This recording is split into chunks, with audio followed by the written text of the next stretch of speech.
Ito nyo guys si kuya kung diskarte niya ng pagkakayod ng nyo guys. Ito nyo guys yung diskarte ni kuya ng pagkakanyog ng...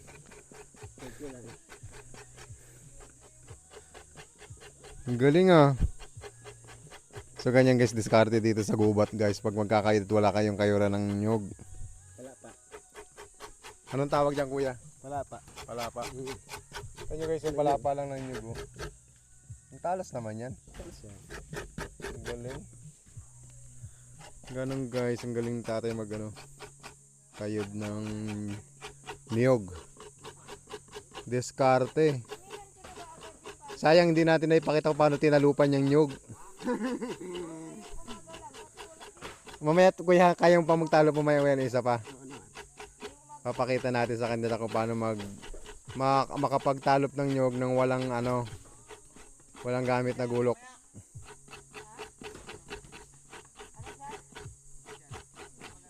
Matigas na, hindi ito basta hindi basta matalupan.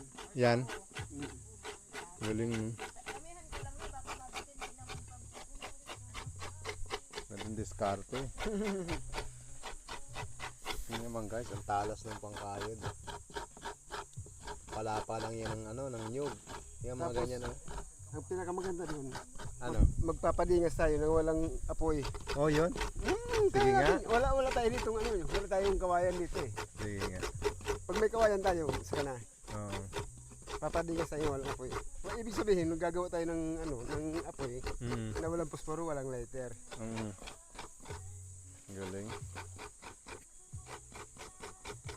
Sipin nyo yan guys. Pwede pala tayo makapagkayod ng nyog nang wala tayong ginagamit na kayuran. Dito lang sa gubat din kukunin guys.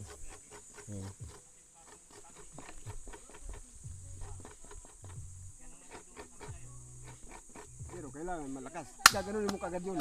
Oh, grabe no. Ginaganyan pa yan. Oo, para hindi na panmarisan. Ayos ah. Yun naman guys. Ang talas niya. Yan. Parang nakakaroon siya ng ngipin Kailangan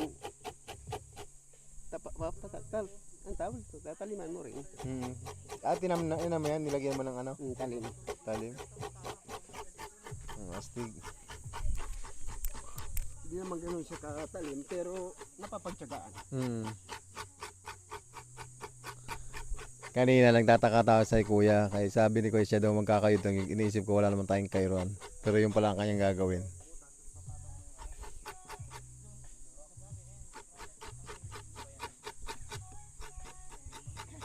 Diba? May bago tayong natutunan guys kung pag tayo nasa bukid at wala tayong dalang kayuran, ayan, ang gagamitin nyo, palapa ng nyog. Siyempre sa bukid hindi nawawala yung palapa ng nyog. Ayan, pumapatak lang yung palapa ng nyog na yun. Ito nyo naman, nagawang kayuran. Makakapaggata na tayo ng masarap na gulay.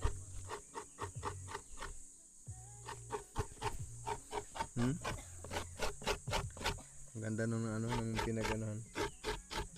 Kinayod. Kasi nahuhulog lang iba eh. Okay lang yun.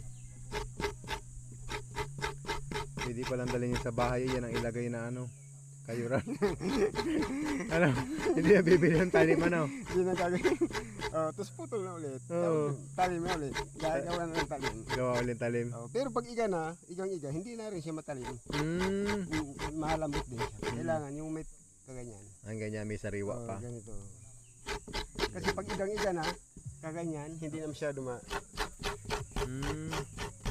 Yan lang ang technique dyan din. Ay, lantik. Ang galing.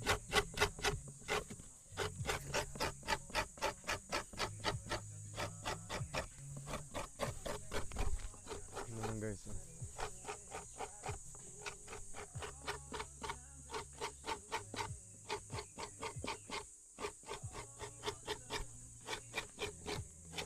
Tingin naman, ang bilis na kahit di kuya.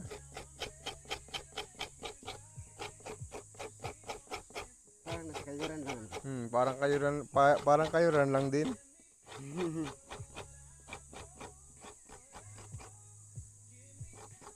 Lupit. So yun guys, na may bago tayo natutunan kung paano magkayod ng nyog, 'di ba? Ito naman si ate na sumasaing na ng kaning kakainin ngayong umagahan. Hello. Ayan.